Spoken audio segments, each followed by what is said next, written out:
चलिए आपको सीधे लिए चलते हैं। बीजेपी संसदीय दल की चल रही है बैठक, उसमें बोल रहे प्रधानमंत्री मोदी, सुनवाते हैं आपको। जिम्मेवारी आशा करूंगा सब लोग निभाएंगे। तो संसदीय दल की बैठक में प्रधानमंत्री मोदी का संबोधन, क्या कुछ वो कहते हैं। अभी 5 राज्यों में चुनाव हुए, 4 में जीत हासिल की। सबसे बड़ा सूबा उत्तर प्रदेश, उत्तर प्रदेश में भी प्रचंड बहुमत के साथ वापसी हुई है भारतीय जनता पार्टी की।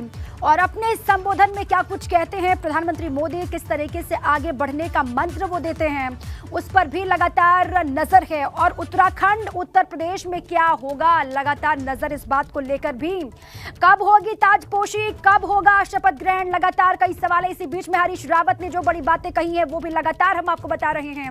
मैं अपना इस्तीफा दे चुका हूं, किसी ने कुछ गलत किया है तो कार्रवाई होनी चाहिए और हाईकमान को कार्रवाई करनी चाहिए। अपनी बातों से बेहद आहत वो दिखाई दे रहे हैं। उन्होंने कहा कि गैर तो गैर, अपने भी अब सवाल उठा रहे हैं, इससे पीड़ा होती है और हाईकमान को चाहिए कि अगर मैंने कोई पार्टी विरोधी गतिविधियों में मैं शामिल रहा हूं या फिर मैं ऐसे किन्हीं भी घटनाक्रम में शामिल रहा हूं तो मुझ पर भी कार्रवाई होनी चाहिए, ये कहा है हरीश रावत ने।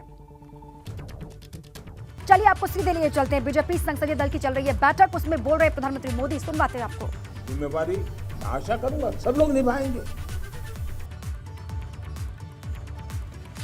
तो संसदीय दल की बैठक में प्रधानमंत्री मोदी का संबोधन, क्या कुछ वो कहते हैं। अभी 5 राज्यों में चुनाव हुए, 4 में जीत हासिल की। सबसे बड़ा सूबा उत्तर प्रदेश, उत्तर प्रदेश में भी प्रचंड बहुमत के साथ वापसी हुई है भारतीय जनता पार्टी की।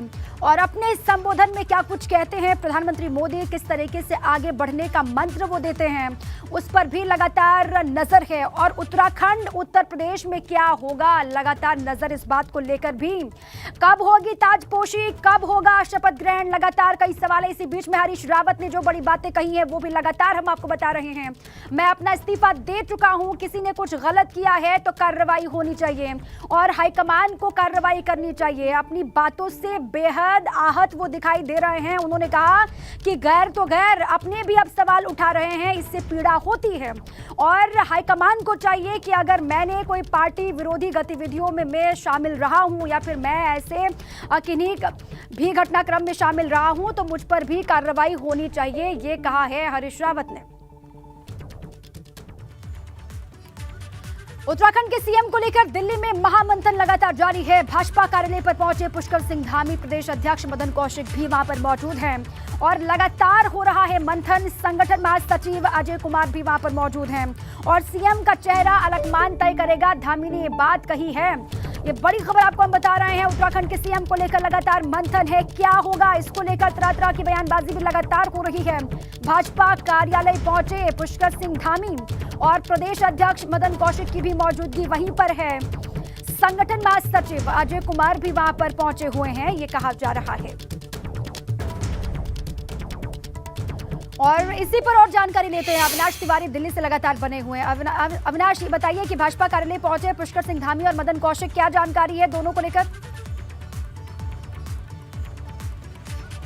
देखिए, अगर बात करें तो पिछले 1 घंटे से ये बैठक जारी है जहां पे पार्टी के राष्ट्रीय अध्यक्ष जेपी नड्डा के साथ प्रदेश के अध्यक्ष मदन कौशिक और कार्यवाहक मुख्यमंत्री पुष्कर सिंह धामी मौजूद हैं और इसके साथ साथ संगठन मंत्री, चाहे वो राष्ट्रीय अगर बात करें बीएल संतोष और राज्य के संगठन मंत्री अजय कुमार, ये सभी लोग यहाँ पे मौजूद हैं। अभी चर्चा हो रही है कि विधानसभा चुनाव के जो नतीजे आए हैं वहाँ पे कहाँ पर कमियाँ रही है और कहाँ पर मजबूती रही है, जिसकी वजह से भारतीय जनता पार्टी को 47 सीटें तो मिली लेकिन मुख्यमंत्री चुनाव हार गए। तो तमाम सारी चीज़ों का रिव्यू हो रहा है और साथ ही ये भी जानने की कोशिश की जा रही है कि इस बदली हुई परिस्थिति में किस तरीके से नए सीएम का चुनाव किया जाए, क्योंकि पार्टी आलाकमान अब लगातार इस बात को लेकर के मंथन कर रहा है कि क्या पुष्कर सिंह धामी को दोबारा मौका दिया जाए या फिर किसी अन्य चेहरे पर मंथन किया जाए। तो उसी कड़ी में अगर आज बात करें तो तमाम तरह जो पार्टी के पदाधिकारी हैं वो अब एक के बाद एक करके दिल्ली पहुंच रहे हैं और यहाँ पे संगठन की बड़ी बैठक चल रही है। संगठन की जो बैठक चल रही है इसमें समीक्षा की जा रही है कि खटीमा में हार की वजह क्या रही है और जहाँ पे पार्टी बेहतर परफॉर्मेंस नहीं कर पाई है उन जगहों पर भी खास तौर से यहाँ पे परफॉर्मेंस का रिव्यू चल रहा है। कुमाऊं मंडल में अगर देखें तो भारतीय जनता पार्टी का जो परफॉर्मेंस रहा वो बेहद ही खराब रहा है। तो आखिर क्या कारण रही है कि जो कुमाऊं मंडल में भारतीय जनता पार्टी का परफॉर्मेंस खराब रहा है,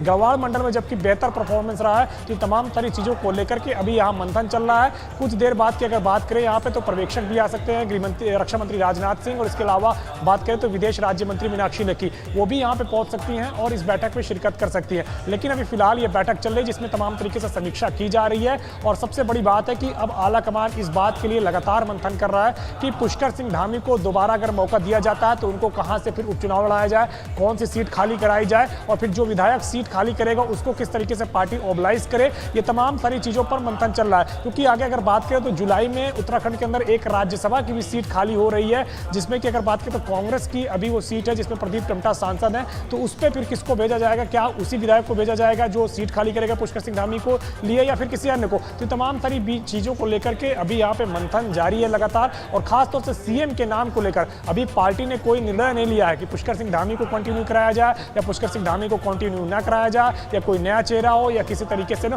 पार्टी सभी विकल्पों पर विचार कर रही है कि क्या पुष्कर सिंह धामी को कंटिन्यू कराने से कितना फायदा है, कंटिन्यू न कराने की स्थिति में कौन सा ऐसा चेहरा हो सकता है जो 5 साल तक पूरी तरीके से दृढ़ता के साथ नेतृत्व दे सके। क्योंकि पिछले टेन्योर में अगर देखें 2017 से लेकर 22 तक 3 मुख्यमंत्री बनाने पड़े। त्रिवेंद्र सिंह रावत को सबसे पहले बनाया गया, फिर तीरथ सिंह रावत को बनाना पड़ा, फिर तीरथ सिंह रावत के बाद पुष्कर सिंह धामी को बनाना पड़ा। तो पार्टी इस बार एक ऐसा चेहरा देना चाहती है जो पूरे सबसे बड़ा जो 5 साल पैमाना तक होगा वो लगातार यही होगा उत्तर सीएम प्रदेश को शासन चुनने को चला लेकर सके। कि वो टिकाऊ हो, जो 5 साल तक सरकार को लेकर के जा सके, चला सके, यही सबसे बड़ा पैमाना माना भी जा रहा है।